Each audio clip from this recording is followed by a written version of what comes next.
Saladin and Baldwin IV, the epic battles that shaped the world. One by one, crucial areas such as Ramla, Lydda, and Arsuf fell. The dark shadow of destruction began to engulf the Christian faithful. The blood of Jesus' children stained the Holy Land. Their faith was trampled upon. Despite being bedridden with illness, Baldwin could not accept this fate. A battle of epic proportions, a war that would shake the heavens and move the earth, was inevitable. The hatred of history, of religion, of two dynasties had fermented into a legendary confrontation between two divine warriors. These two unparalleled warriors of two religious powers would engage in a fair fight with each other. A holy war for faith, for God, for the honor of an entire religious community. When the brilliant sunlight of the 12th century shone down on the Middle East, illuminating the curved blades of scimitars, it was also the time when Muslim warriors rose once again. Nearly 400 years ago, the Abu Bakr, the successors of Muhammad, had brought Islamic faith and valor to scorch every inch of European soil. And now, another exceptional figure emerged, more powerful and courageous than his predecessors by hundreds times. That was Saladin, the invincible warlord of the Islamic world. Under Saladin's leadership, the Islamic cavalry swept across North Africa, Mesopotamia, and the Middle East. The might and supremacy of Allah shone as brilliantly as the sun. However, the brighter the light of Islam shone, the darker the shadow fell upon their adversaries, the Christians. The gloom that followed the crushing defeat in the Second Crusade had caused the Holy Land of Jerusalem to tremble. Completely overshadowed by the Muslims, their fate grew even bleaker when their future king, Baldwin IV, was stricken with the dreadful disease of leprosy. However, rising above all the torrents of fate, that ailing man was still able to confront Saladin head-on, prolonging the independence and prosperity of the Holy Land of Jerusalem for many more decades. On one side stood the king of the Christian world in the Middle East. On the other, the mighty Sultan of Islam. Together, they forged one of the most extraordinary battles recorded in history. Two lives, one destination. Two legendary warriors, two exceptional individuals forged in the fire of religious hatred. They had different starting points, but ultimately, fate cleverly arranged for them to meet when the Christian and Islamic worlds were at a historical turning point. The epic battle between Baldwin and Saladin was not just a battle between two men or two dynasties. It was a measure of the greatness of the chivalrous knights and the Muslim warriors. One was born with a royal lineage, while the other was just a mercenary soldier. One mounted his horse with a frail and weakened body, while the other was as powerful as the sun. One was chosen to be a king, while the other had to strive by all means to become a king. And in the end, their conflict inscribed some of the most extraordinary chapter in the history of humanity. Saladin, 23 years ahead of Baldwin, saw the dawn of his era earlier. He used these 23 years to transform himself from a mercenary soldier to a legendary figure. Alongside his uncle, he traveled across Egypt, the Middle East, and North Africa, gradually becoming a true king and a dominant force in the Muslim world, and eventually to challenge the pride of Christianity.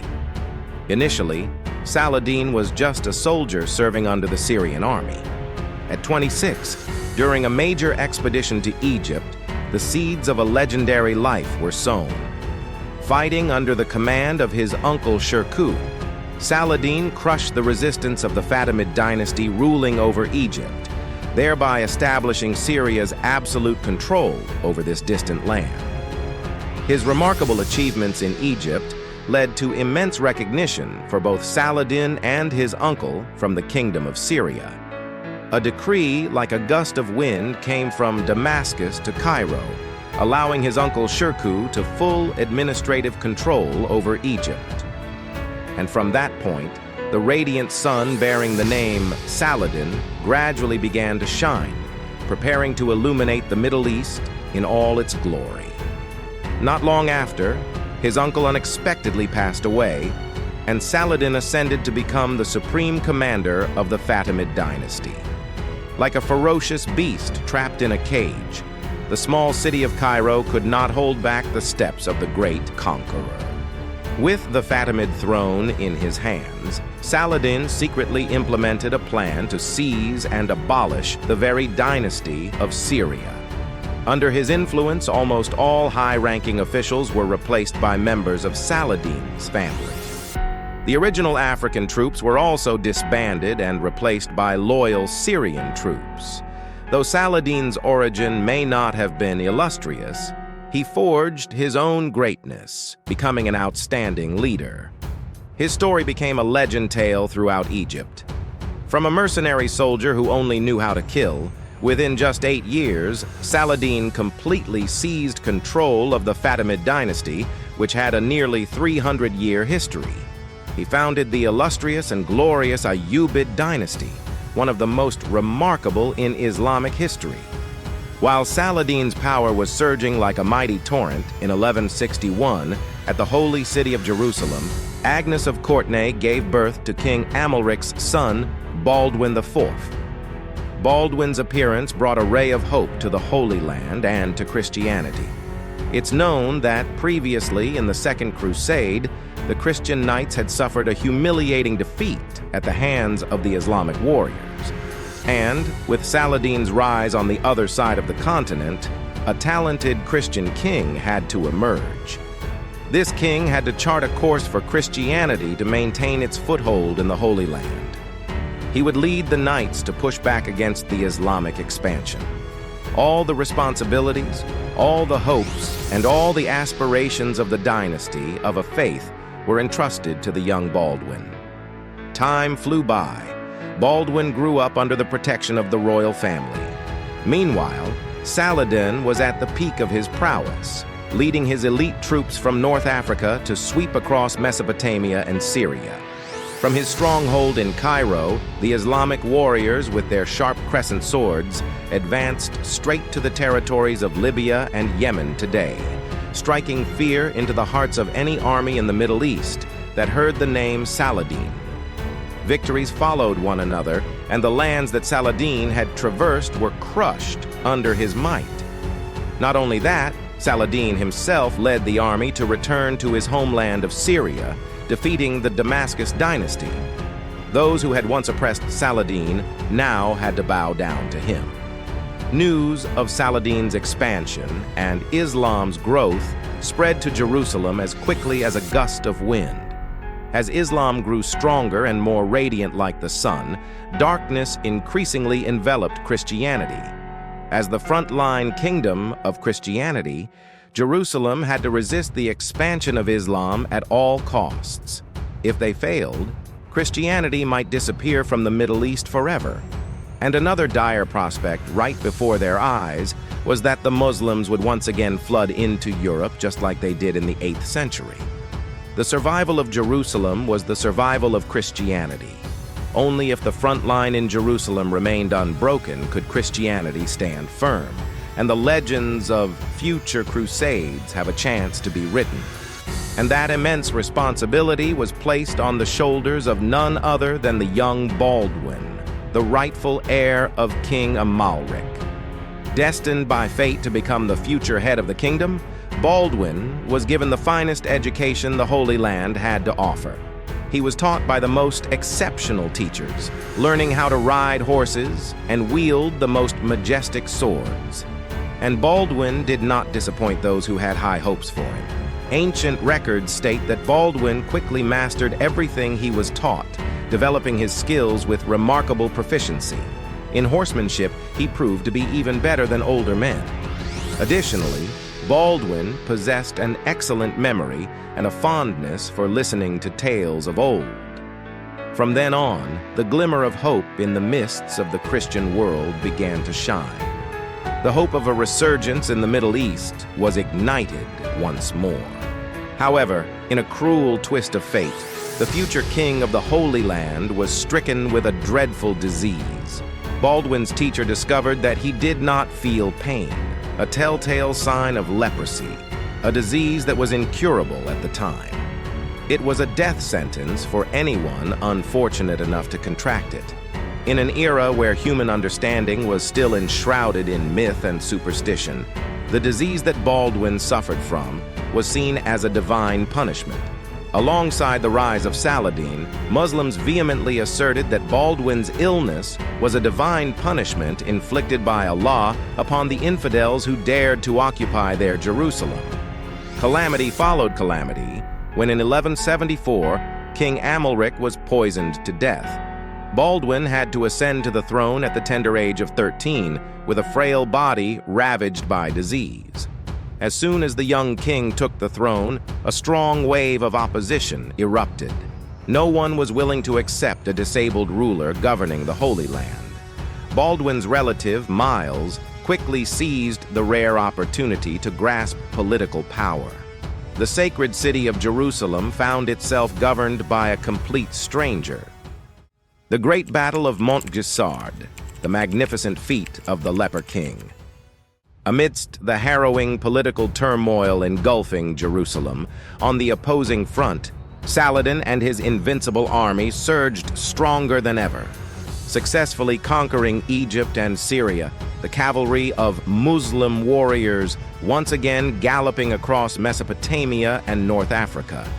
The Ayyubid dynasty was expanding to its zenith, stretching from North Africa, Egypt to Syria, Upper Mesopotamia, Hejaz, Yemen, encircling the holy city of Jerusalem from all directions.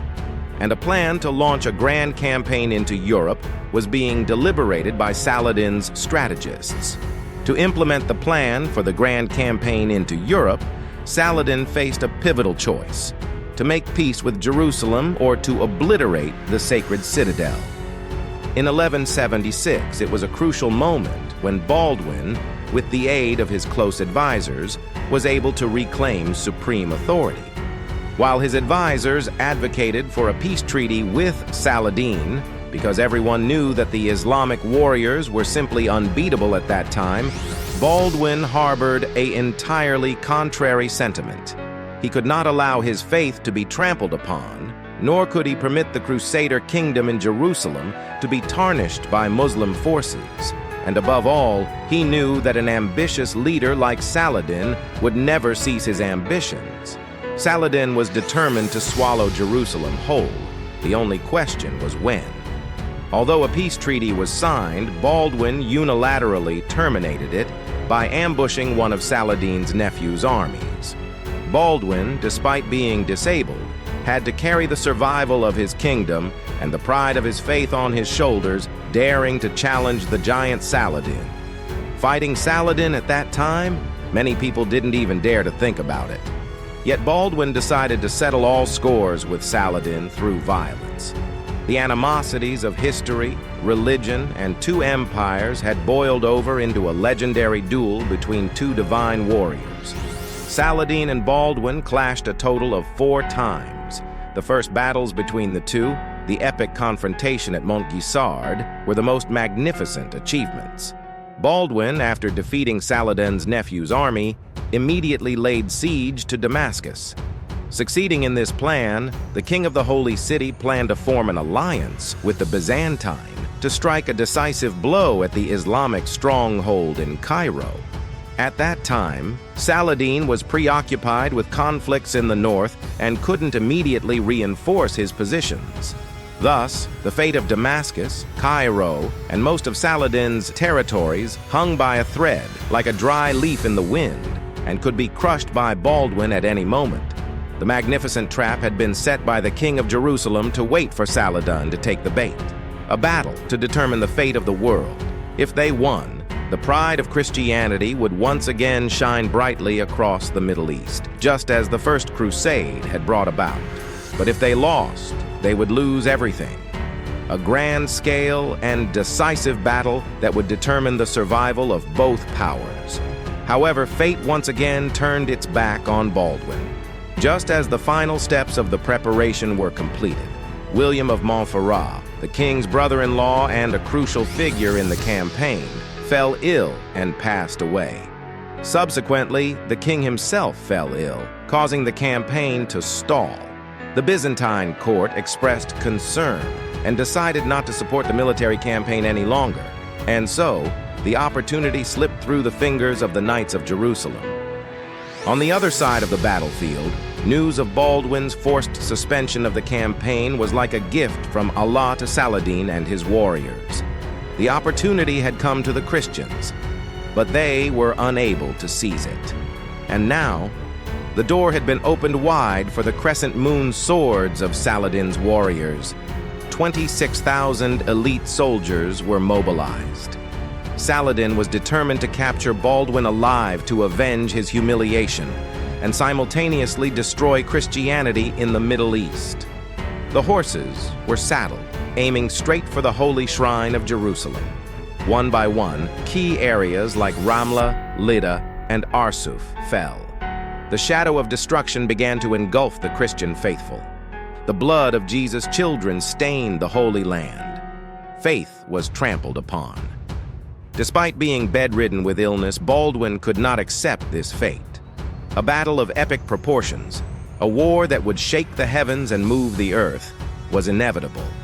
The two supreme war gods of the two religious powers would engage in a fierce battle, a holy war for faith, for God, for the honor of an entire religious community. Baldwin, carrying a serious illness, had lost half of his life force. He rallied 600 Templar knights and a few thousand local troops to resist Saladin's army. His health condition was so poor that people thought he was on the verge of death. The 600 knights and a few thousand ragtag soldiers faced off against 26,000 battle-hardened warriors who had been fighting for years. It was truly a David and Goliath battle.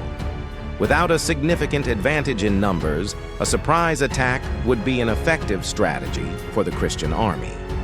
The surprise attack by the Jerusalem army caught Saladin's Islamic army off guard. Saladin immediately had to order his troops to establish a defensive formation. The Jerusalem army's offensive had to come to halt their advance completely. This was Baldwin's plan. To confront an enemy vastly outnumbering them, Baldwin chose to launch a preemptive strike against Saladin before he could reach Jerusalem, catching the enemy off guard and taking advantage of the fact that Saladin's army was exhausted from their long march and plundering and not yet set up their defensive formation. King Baldwin, who was almost deaf and paralyzed in right arm, still wielded his sword with his left hand. Unfazed, the king of the Holy Land still bravely rode into battle with his warriors. His indomitable spirit and inspiring leadership radiated hope and faith among the people of Jerusalem for a miraculous victory in this monumental battle.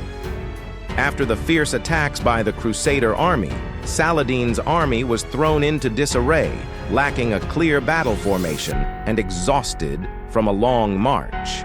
The Muslim army, in a state of panic, scrambled to set up a defensive line against the enemy. Meanwhile, in the distance, Baldwin's army remained completely calm. The king ordered the relic of the True Cross to be brought to the front of the entire army. The king, whose body was severely ravaged by leprosy, dismounted from his horse with the assistance of his bodyguards. Before the entire army, Baldwin knelt down before the Holy Cross. He prayed to God to grant them victory. Baldwin then stood up on his own 2 feet to rally his troops. Immediately, the Holy Cross shone brightly like the sun. It was an unimaginable victory. The echoes of the First Crusade reverberated once again. Empowered by God, Baldwin spurred his horse forward, charging into the fray.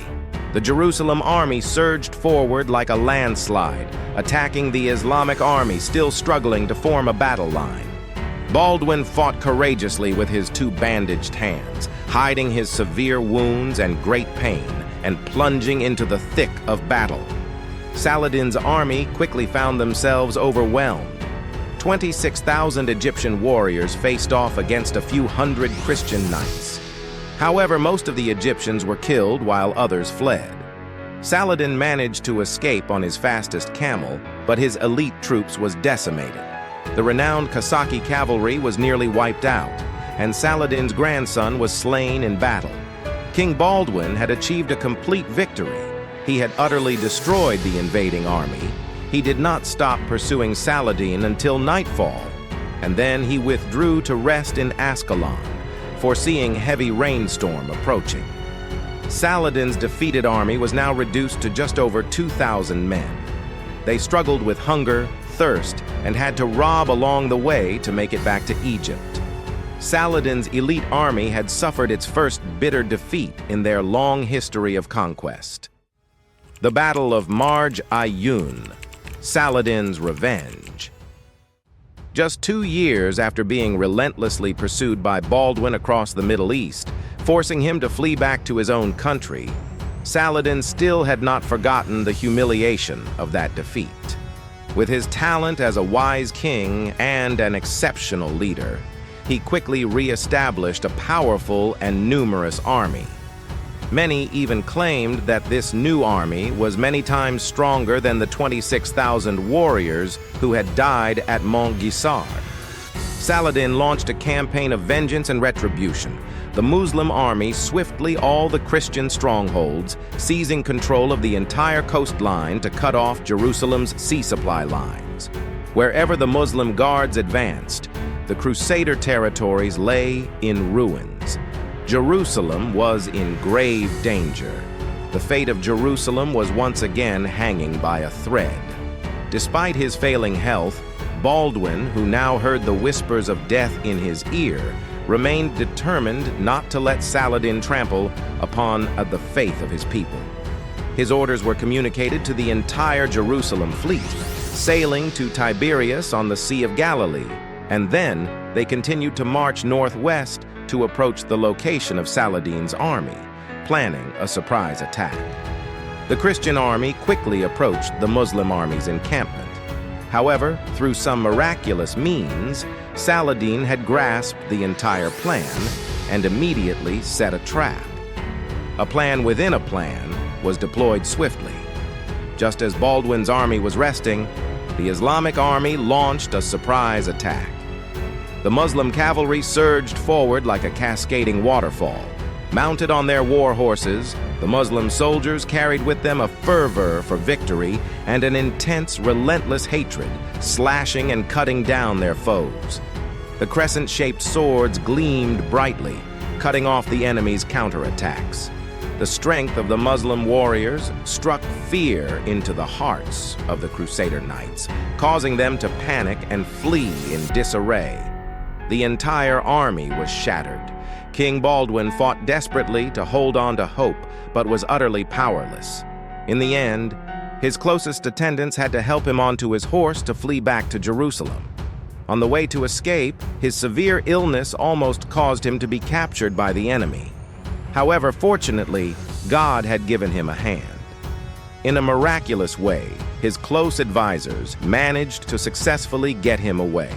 However, the other Christian commanders scattered, each fleeing in different directions. The ambush campaign against Saladin's forces had failed before it even began. After this major victory, Saladin had finally avenged the humiliation of being forced to flee on a camel in the rain. This monumental victory had helped Saladin regain all his lost advantages. Meanwhile, Baldwin's health continued to deteriorate. Saladin and his army were becoming stronger by the day. The Great Battle of Kerak, the last great feat of the Leper King. After completing his grand conquest in the region of Mesopotamia, Saladin had established a vast empire under his rule, isolating Jerusalem from the rest of the Middle East. And the ultimate goal of this great conquest was to capture the Holy City, safeguarding the city revered as the origin of Allah's divine message. From the Chastelet fortress in the Jacob's Ford area, Saladin directed his army to attack the fortress of Kerak after its lord, Reynald, had declared intentions to bathe in the blood of Muslim pilgrims at the holy site of Mecca. And if he could capture this city, Saladin would not only avenge himself but also create a foothold for an assault on Jerusalem. As soon as the order was given, the Islamic army swiftly surrounded Kerak from all directions. The siege was so tight that not even a mosquito could pass through. Realizing the dire situation, the Lord of Kerak decided to send a group of brave warriors out of the castle under cover of night, urgently seeking aid from Baldwin. Meanwhile, the leper king of Jerusalem was near death and couldn't even attend his sister's wedding. Although he had entrusted the regency to his brother-in-law, Guy of Lusignan, the latter couldn't quell the rebellions, so the burden of the kingdom still weighed heavily on the king's frail shoulders. Upon receiving the distress call, Baldwin immediately ordered his trusted advisor, Raymond III, to march with him to Kerak and defeat Saladin. Kerak calls for aid, and Jerusalem will answer. The great but ailing king of Jerusalem, lying on a stretcher carried by 4 men, appeared like a savior for Kerak. Meanwhile, Saladin was still tirelessly attacking the walls of Kerak Castle, yet made little progress. Upon sighting his formidable adversary, who is Baldwin lying on the stretcher, Saladin immediately ordered his army to retreat, fearing a Jerusalemite ambush. Thus, Kerak Castle was thus relieved. The ambitious conquest of the Holy Land by the Muslim warrior had to come to a halt. It wasn't until Baldwin's death that Saladin was able to fulfill his lifelong ambition. On May 16, 1185, King Baldwin passed away after the prolonged battle with his severe illness at the young age of 24. The talented king's death signaled the collapse of the last stronghold of Christianity due to the weak leadership of his successor. Just 2 years later, Jerusalem fell to the swift horses of the Muslim warriors. Historians later agreed that if Baldwin had lived, the kingdom of Jerusalem might have endured much longer rather than collapsing so swiftly. The course of world history would have been significantly altered if Saladin had been defeated on that day. Despite being haunted by illness, the life of the leper king Baldwin remains a legendary tale that will be told for eternity. Shortly thereafter, Saladin himself was defeated by Richard the Lionheart in the Third Crusade. The glorious era of these 2 ancient warriors dimmed with their passing. Yet, the epic saga of the clash between these 2 kings, leaders of Islam and Christianity, will forever be remembered as one of the most captivating intellectual duels in world history.